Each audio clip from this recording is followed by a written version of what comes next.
China જવાવાળા બધા મિત્રો માટે ખુશીના સમાચાર છે કે જે લોકોને કેન્ટન ફેરના ઇન્વિટેશન લેટર કાઢવામાં તકલીફ પડતી હોય એ લોકોના પ્રોબ્લેમનું સોલ્યુશન શોધ્યું છે.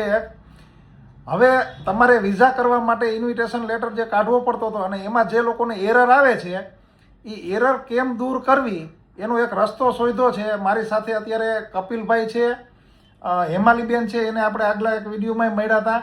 એ ચાઇનાથી ઇમ્પોર્ટનું કામ કરે છે અને કપિલભાઈને તો ત્યાં લોજિસ્ટિકનું છે. ચાઇનાના લગભગ મોટાભાગના સિટી છે એ બધામાંથી પોતે એના વેરહાઉસે છે ને ત્યાંથી લોજિસ્ટિકનું કામ કરે છે.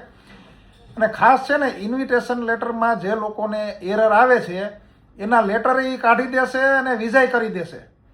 તો જે લોકોને એરર આવે છે એના માટે હું નંબર મૂકું છું, એમાં તમે કોન્ટેક કરી લેજો અને એમાં તમને ઇન્વિટેશન લેટર એ તરત જ આપી દેશે અને તમારા વિઝાની પ્રોસેસ એ કરાવી દેશે. એ જે કે એ પ્રકારની ડોક્યુમેન્ટ તમે એને વોટ્સએપ કરજો અને હું એના નંબર જે મોકલું ને એમાં તમે બને ત્યાં સુધી વોટ્સએપ કરજો, કેમ કે અત્યારે આ બીજી શેડ્યુલમાં ફોનમાં બધાને ટાઈમ નથી હોતો.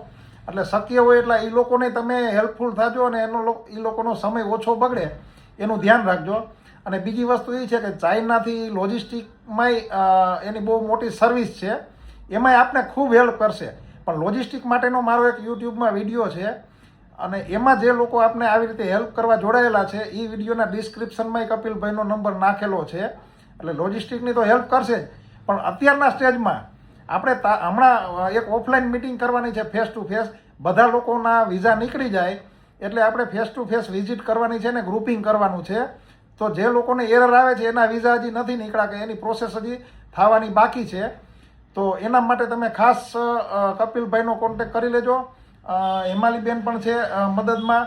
એટલે હું જે નંબર ડિસ્પ્લેમાં મૂકું એમાં તમે ખાસ કોન્ટેક કરીને વિઝાની પ્રોસેસ શરૂ કરી દેજો અને પછી તાત્કાલિક આપણે એકવાર રૂબરૂ પણ બધાને મળશું.